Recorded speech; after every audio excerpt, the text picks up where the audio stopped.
আপনি যদি মায়ায় পড়ে যান, আপনি দুর্বল হয়ে যাবেন। এটা পৃথিবীর সবচাইতে বড় বাস্তব কথা। একজন শক্তিশালী মানুষকে দুর্বল করতে মায়া যথেষ্ট। একজন সুস্থ স্বাভাবিক মানুষকে অসুস্থ করতে মায়াটা যথেষ্ট।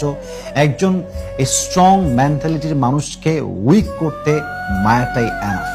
অতএব কারো প্রতি কোনো মায়া রাখবেন না যদি আপনি মেন্টালি স্ট্রং হতে চান। যে কোনো জায়গা, যে কোনো বাসা, যে কোনো স্থান, যে কোনো ব্যক্তি, যে কোনো জিনিস, যে কোনো সম্পর্ক থেকে এতটা মায়ার থেকে দূরে থাকবেন যেন কোনো মুহূর্তে যদি এমন হয় যেটা আপনাকে ছাড়তে হবে, আপনি যেন ছেড়ে বের হয়ে আসতে পারেন এবং সেই পেইনটা যেন আপনি সহ্য করতে পারেন, সেই লেভেলের মায়া রাখবেন।